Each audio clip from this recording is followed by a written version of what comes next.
یہ ولیمہ کی ایک زبردست تقریب تھی۔ ولیمے میں اعلیٰ افسرز، امیر، پڑھے لکھے لوگ، جج صاحبان، وکلا، معززین اور مزید بڑے بڑے لوگوں کو انوائٹ کیا گیا تھا۔ یہ ولیمہ اپنے وقت کے ایک بڑے اور مشہور ظریف شاعر اکبر الہ آبادی کے بیٹے کا تھا، جو بذات خود بھی اس وقت ایک مشہور اور نامی گرامی جج تھے۔ اکبر الہ آبادی کا بیٹا بھی جوان العمر تھا۔ بیٹے کی شادی ہے، ولیمے کی تقریب ہے کہ اس کا باپ اٹھا اور اعلان کیا، معزز سامعین، آپ کی توجہ چاہتا ہوں۔ سب لوگ اکبر صاحب کی طرف متوجہ ہوئے۔ وہ کہنے لگے کہ میں اپنے بیٹے کو تحفہ پیش کرنا چاہتا ہوں۔ لوگ حیران ہوئے کہ باپ اتنا بڑا نامی گرامی شاعر اور حاکم وقت ہے، ضرور کوئی بڑی شے ہی اپنے بیٹے کو گفٹ کریں گے۔ کوئی سونے کی انگوٹھی یا ڈائمنڈ کی انگوٹھی یا کوئی قیمتی گھڑی بھی ہو سکتی ہے، یا بہو کے لیے کوئی ڈائمنڈ سیٹ بھی ہو سکتا تھا۔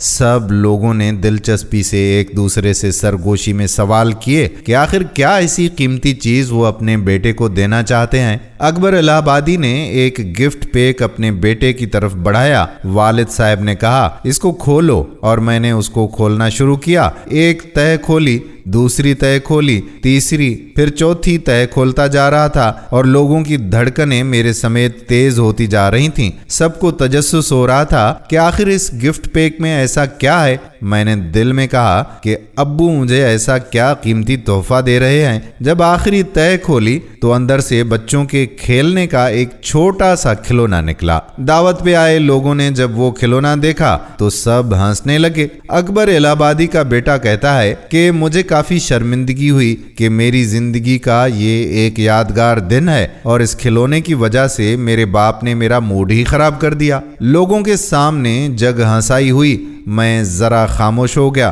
لوگ ہنسے، مسکرائے، انجوائے کیا اور چل دیے۔ کچھ دنوں کے بعد ابو سے گپ شپ ہو رہی تھی تو میں نے دبک کر کہا کہ ابو جی، ولیمے والے دن جو آپ نے مجھے کھلونا دیا تھا اس سے میری کافی عزتی ہوئی تھی، سب کے سامنے جگ ہنسائی ہوئی تھی۔ لوگ ہنس رہے تھے کہ ایک باپ نے اپنے بیٹے کو ایک کھلونا تحفے میں دیا۔ اتنی بڑی تقریب، شہر کے سب معزز ججوں کے سامنے آپ نے میری توہین کر دی۔ ابا جی یعنی میرے والد صاحب مسکرائے اور شفقت سے کہا، میرے بیٹے، میں تم کو ایک میسج دینا چاہتا تھا۔ جب تو بچہ تھا تب میں کافی غریب تھا۔ ایک دن میرے پاس پیسے نہیں تھے اور تم کو یہ کھلونا پسند آ گیا تھا۔ تم نے اسی کھلونے کو خریدنے کا مطالبہ کیا تھا جو میں خرید نہ سکا۔ تم بہت روئے تھے، اتنے خفا ہو گئے تھے کہ مجھ سے ایک ہفتہ مسلسل بات بھی نہیں کی تھی۔ یعنی تم کو اس کھلونے کی اتنی چاہت تھی کہ اس نے تم کو مجھ سے ایک ہفتہ